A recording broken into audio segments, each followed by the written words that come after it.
an opportunity for everybody to come celebrate the work that NORML's put in for the last 50 years and face-to-face build even more relationships with each other. You know, it's a chance to talk to the legislature, and with the county prosecutor being there to speak, for us all to come together and say, hey, we're here and we're trying to get this done.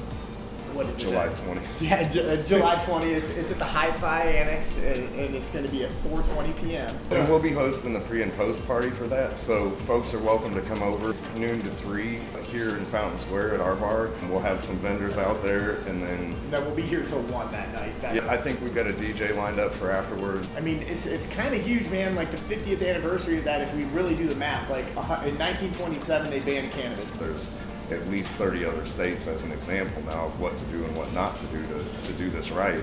And with Indiana being an ag state, it really makes sense. What made us want to be involved with NORML is the way they're doing things, the way they're approaching it, and the fact that they're willing to be vocal about it and ask, you know, businesses like us to come show up at the State House with them and help educate. And that's the most important part, is the education, because we've had, 50 to 100 years of misinformation and disinformation. We're out here shaking up drinks, we're out here giving people dabs, we're trying to put cannabis knowledge into people's brains, we're trying to put cannabis into people's hands. I've kind of subversively been into cannabis, around cannabis my whole life.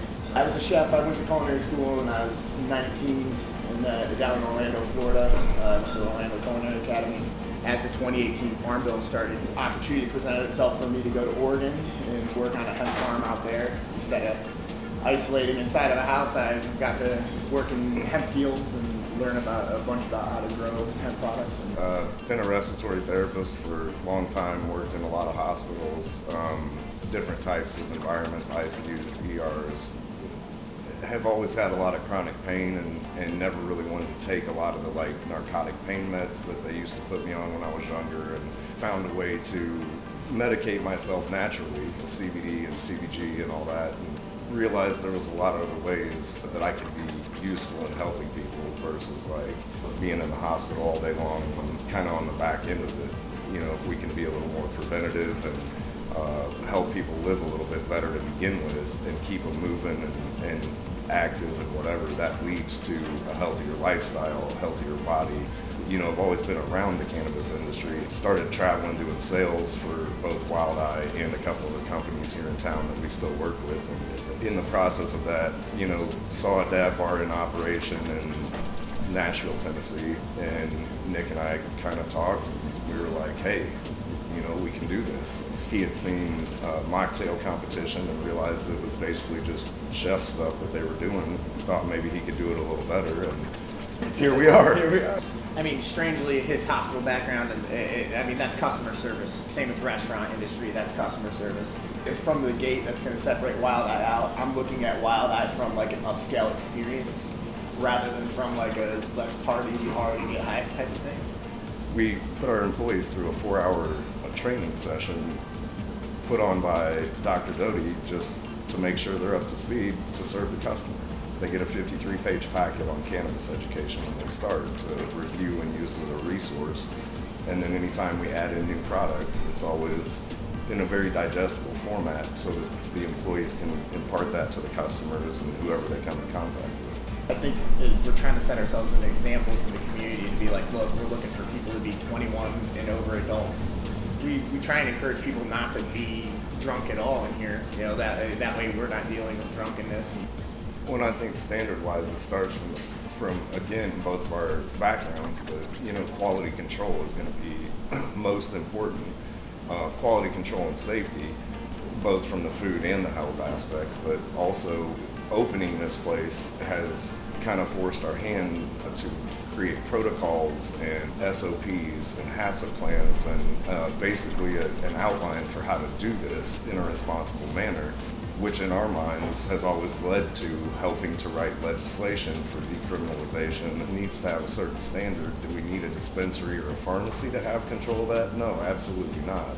But it does need to have a certain ethical standard to what we're not only serving, but how we're doing that on the backside of everything and who we're serving.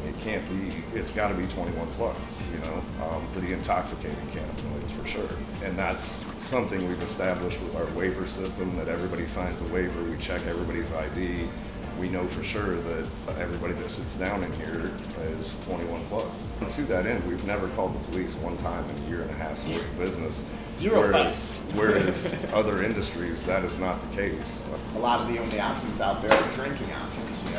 Everything's kind of a drinking bar. So if we have different styles of bars out there, then we have a different community of people going to. You can even have a dab that can help you sober up, really. Like if you do CBD and CBG and stuff like that. So. Well, and we even take the next step when it comes to harm reduction, and we work with the Damien Center and Overdose Lifeline. They helped us register with the state as a Narcan distribution point. We make that available for free to everybody, and then also pass it out to neighboring businesses so that they have it on site. It is time. We have to establish ourselves out here and say, it's cannabis time, it's time to legislate properly. It's not going away.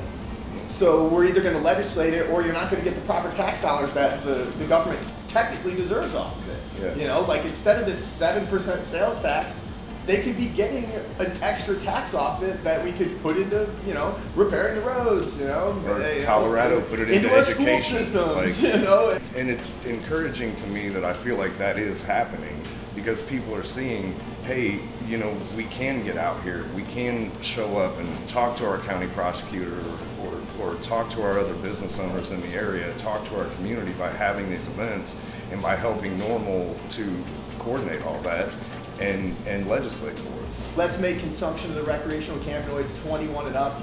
The cannabinoids that are non-psychoactive are for everybody. That is, our children should be taking CBD and CBC and CBG so we can get them off of meth derivative crap. It's absolutely the most important thing that we don't allow corporate nationwide companies to come in and take this over, because quality and product will suffer. Which we've already seen it in other states and here.